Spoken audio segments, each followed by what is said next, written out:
Zdar rockeři, Backstage TV je opět tady, po týdnu pokračujeme v našem pokecu s Mikem Terranou. Přesunuli jsme se, řekněme, do sekce Home Office, důvody jsou naprosto jasné, ale nicméně budeme pokračovat v tom, co jsme minulý týden začali.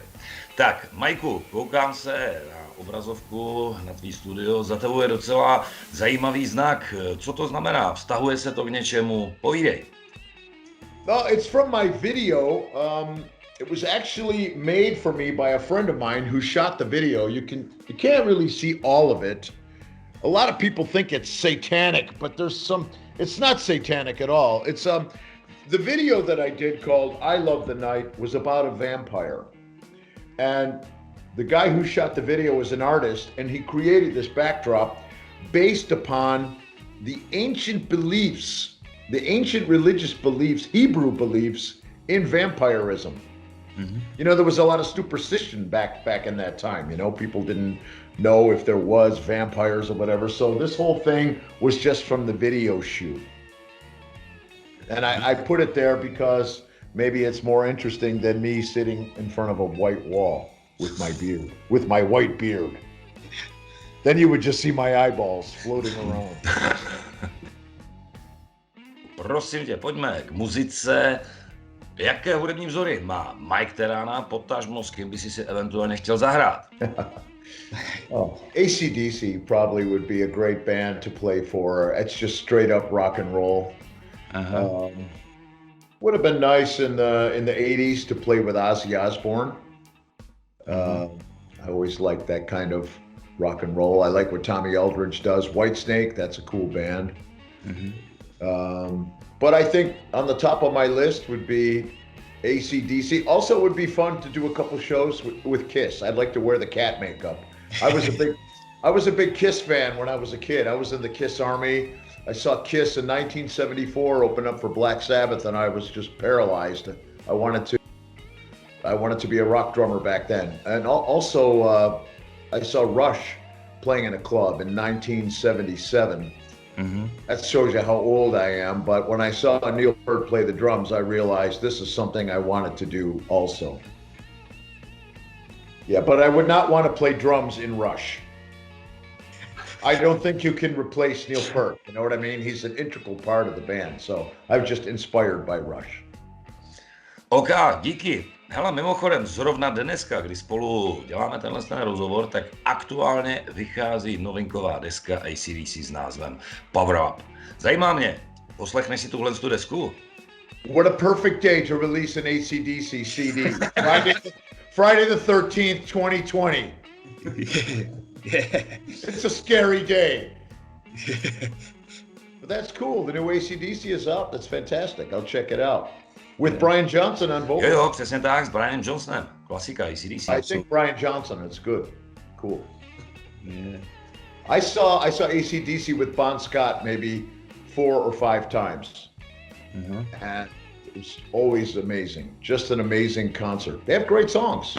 It's a good party rock band. It's fun music, you know. Fajn, pokračujeme dál. A teď trošku obraťme list. Rásuju s mnoha kapelami, existuje, nebo je nějaká kapela, se kterou by si zahrát nechtěl? Not to play? Well, yeah. A lot of people said at one point when Dream Theater was looking for a drummer, a lot of people said, why didn't you get called, or why didn't you try out for that? I like progressive music, but I really think that, again, the music is quite demanding. Rhythmically, and I think any drummer that would follow the footsteps of try to fill the shoes of Mike Portnoy, you're always trying to live up to what that man did. So I don't really think it would be fun. Mm-hmm. Technically challenging, that's for sure. They're a great band, but I don't know. I have a lot of different influences in my music, I guess, because in my musical tastes. I guess maybe because I'm from the 70s, mm-hmm. and I grew up on all kinds of stuff, you know, big band swing music, disco, funk, Latin music. So sometimes just a steady diet of progressive rock is a little bit limiting. Again, I wouldn't want to try to fill the shoes of Mike Portnoy. Not an easy job. However, in defense of Mike Mangini, I think he does a good job. He's a brilliant drummer. I think he's the right guy for the gig, for sure. Prosím tě, Majku, jak si vlastně užíváš živé hraní a taky mě zajímá tím, že ty jsi v podstatě hudební světoběžník, jestli je nějaký rozdíl, když hraješ v kapele v současné době doma v Itálii, nebo třeba v české kapele, případně na severu Evropy. Je v tom nějaký rozdíl?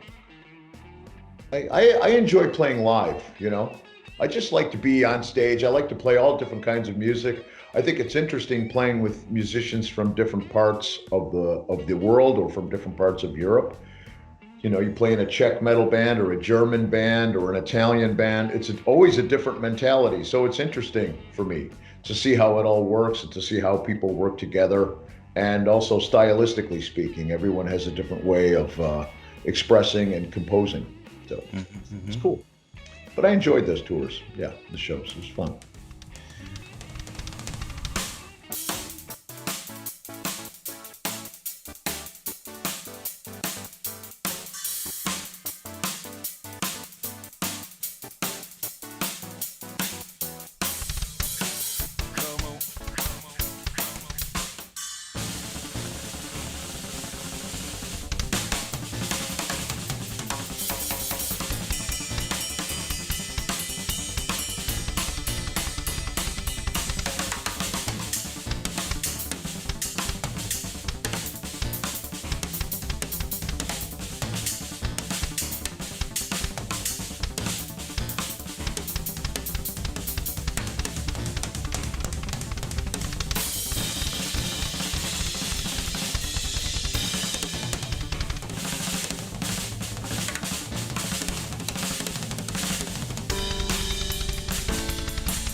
Majku, řada muzikantů si v průběhu té kariéry svoje nástroje pořizuje průběžně, no a v podstatě si z toho udělá sbírku. Zajímalo by mě ovšem, jak to máš ty, bicí, to je celkem rozměrný nástroj. Kolik máš vlastně souprav? Well, I have a lot of drums. I've been very fortunate over the past 45 years of my professional career to get a lot of equipment as an endorsement. So at the moment, I own about 100 drum kits. I have them in storage lockers. I have some in California, some are in Germany, some here are in Italy. In my house, I have 3 drum sets. Stovka bicích souprav. Yeah, I have 100 drum kits, about 100 the last time I counted. I have a lot of equipment. 3 soupravy máš doma. In Italy, yeah, in my house, I have three different drum kits. You know what? When I was a kid, when I had a birthday or Christmas, my parents used to say, "What do you want?" And I was like, "I want some drums." They never bought me drums. They didn't want me to play the drums. They'd give me anything but the drums. So when I started to become a professional musician, making money, I bought drums. I collect drums, I collect snare drums, I collect cymbals. I've got all kinds of strange drum kits. I've got some collector stuff from Premiere 75th anniversary kit with gold-plated hardware and wooden hoops. It's a maple kit. I've got a Trixon drum set made in Germany. It was made on the Raper Barn in Hamburg, Germany. It was made on the same year I was born, 1960. It's a red sparkle kit, still with the calfskin heads on it. Animal skin heads, it's crazy. Have you ever played a drum set with animal skin heads? It's horrible. No. It's horrible. You can't tune it. I don't know how. When I see Buddy Rich or one of these drummers playing in the 30s and 40s, I don't know how they made the drums sound so good because it's really difficult to play on this, to tune. I have some PV drums, and then I have a lot of custom drums. I was playing on some stuff. I played Premiere for 10 years. A British drum company. I played Drumcraft. This was a German-made kit, but the factory is in China. When I did when I broke the record in the Masters of Rock, I was playing a Drumcraft drum set. That was the white kit with the copper hardware. And basically, I mean, if you go back and look at all the drum kits I've played, they changed, they've evolved. At the moment, I'm playing kind of a small kit. Sometimes when I do an acoustic tour, I play one rack, one floor, a snare and a kick. You don't need a lot of equipment. You know, it's nice that I like to build the architecture of the hardware drum kit to really look beautiful, impressive, and symmetrical. You know, it's my hobby. Drumming is my hobby, my love, my passion. My whole life is geared for one thing, drumming. Even when I'm in the gym or training, I do it for drumming. I don't do it to show off or to fight with somebody. I only do it to stay in shape for drumming. It's only about drumming, everything I do. That's all I ever cared about. And now I'm 60 years old and I'm still doing it. I play here every day for free, 6 hours. Nobody's paying me to practice. It's a passion. I think you understand me. Michael, vím o tobě, že jsi nejen bubeník, ale v podstatě všestranný umělec, taky rád zpíváš. Navíc, koukal jsem na tvoje videa a tam došlo k jednomu zajímavému kousku s Tariou, když ty jsi byl za mikrofonem a ona za tvojí bicí soupravou. Vy jste se vyměnili během show a taky mě zajímá, protože vím, že tvým oblíbencem je Frank Sinatra. Yeah, we switched positions. What was nice about that show is that I got a chance to do like a little bit of acting, some jokes. You know, it wasn't so serious, like here we are, we're metal and we are these kind of guys. It was more, I could express myself as who I am. I didn't have to play a role of some quote unquote heavy metal dude. So I got a chance to play classical music with the orchestra. And then we thought it would be funny if we switched and she went to the drums. And I was singing this Frank Sinatra song, and actually that's the first time I ever sang in public. Fill my heart with song, and I will sing forevermore. You are all I long for, all I need to hold and adore. In other words, please be true. In other words, I love you. Take it away.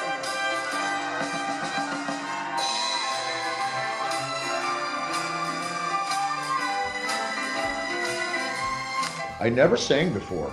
I'm like everybody else. I sing in the shower or in the car, you know. And I guess it all started years ago. I was on tour with Tony McAlpine, and we were at a truck stop, and I saw this cassette tape. You kids probably don't remember cassette tapes, but a little cassette with, and it was Frank Sinatra's greatest hits. And I thought, well, what the hell, I'll buy this. You know, maybe it's nice, relaxing music for the drive. And my father used to listen to Frank Sinatra when I was a kid. So I thought, oh, okay, it's good music. And I started listening to it. And while I was driving around, I started singing along. I started to memorize the lyrics. And I thought, I think I can sing this. I sound a little bit like Frank Sinatra. But I never sang for anyone. I never showed anyone. And then, I don't know, maybe about 6 or 7 years ago, I was backstage, and someone in the Taria's band was playing the piano. They're playing a Sinatra song, and I started to sing it, and they all went, "You can sing," and I was like, I didn't know. So I don't really consider myself to be a singer. I consider myself to be a drummer, but I like to sing. It's a lot of fun. I think everyone likes to sing. That's why all these television shows, you see Star Search. You know, the people everybody wants to sing. Everyone wants to be in the center of the stage with all the lights on. That's unusual for a drummer. Usually the drummer's in the back, in the dark, alone, with his drums and his sticks. But me, I like it. I like to be in the front. I don't know. Maybe it's my ego. I have an ego problem. I don't know. But yeah, it's fun, and I want to do more singing. And when I was in the quarantine here, I recorded many Frank Sinatra songs. It was fun, just for practice. I think people liked it. I think people found it entertaining, because now when you turn on social media, it's either some negative, crazy news or some kind of political news. And I think people need a break from that. So I just try to put up stuff that's funny or entertaining. Mm-hmm. Yeah. Okay. Yeah, that's what I try to do. That's my job. Majku, podle mě patříš i mezi rekordmany, samozřejmě hudební. Mám tím na mysli tvůj rekord na Masters of Rock, kdy jsi absolvoval v řadě za sebou 3 vystoupení s 3 různýma kapelama plus vlastní bubenickou show. Jak se připravuješ na něco takového? Well, yeah, I was, of course, I had to learn the songs for all the bands. I had to keep all that music in my head. But basically, if I do cardio, aerobic training, I run, I cycle, and I jump rope. I used to do some boxing when I was younger until I hurt my back, but I don't like boxing. I don't like getting hit in the face. I like the training of the boxing. It's really good for your cardiovascular system. It's a very heavy sport if you want to train to be a boxer. It's really, when I was doing the boxing training and skipping rope and everything, drumming was effortless. I was never tired. So before, I remember for the Masters of Rock, it was a very hot day, and I remember I didn't drink enough water. And during my last part of the show, when I was playing the classical music, I started to get a cramp in the back of my arm, like a muscle cramp. So I was running out of electrolytes. I could feel that, but I made it. But it was a lot of fun. A lot of fun. Yeah. OK, Majku, díky. A ještě mě zajímá, co ty a neřesti. Eventuálně spíš mě zajímá, máš nějaký zlozvyk? Bad habits. Oh God. I mean, I think a bad habit I have, maybe I drink too much coffee. Really? I like coffee a lot, but normally I'm drinking 1 or 2 cups of coffee a day. For the most part, I'm not drinking very much. I'll drink a couple glasses of wine with my friends or a beer. I like the Czech beer, by the way. That's good stuff. You're in the Czech Republic, you got to drink the beer. It's very tasty. But I'm never really drunk. You know, I like to drink it for the taste or to be social. I never smoked. I don't do any drugs. And I guess you could say I'm a very boring guy when I'm at home. I don't really have any bad habits. I'm a good guy. I'm a positive role model for the world. I don't know. I don't like to be hungover. I don't like to feel bad the next day. I've been on tour with guys that are drinking and smoking. The next morning they wake up and I mean, if you play drums, you have to be in shape. You can't have a headache and then start playing the drums. Your head will explode, especially if you're playing some really fast stuff, right? A lot of double bass. So for me, I've always had kind of a healthy lifestyle. And of course, now that I'm 60 years old, I'm not going to really pick up too many more bad habits. I'm trying to keep myself going, you know what I mean? Tak bando, Vadíly Backstage s naším hostem jsou za námi. Majku, děkuji moc za velmi příjemné povídání. Přeju, ať tobě a i nám, ať se svět rychle vrátí zpátky. No a někde na nějakém festivale se budu těšit. Měj se. Thank you very much for the invitation. Thank you, David. Good day, guys. Stay safe. Thanks. Bye. Ciao. Ciao, ciao. Ciao, ciao.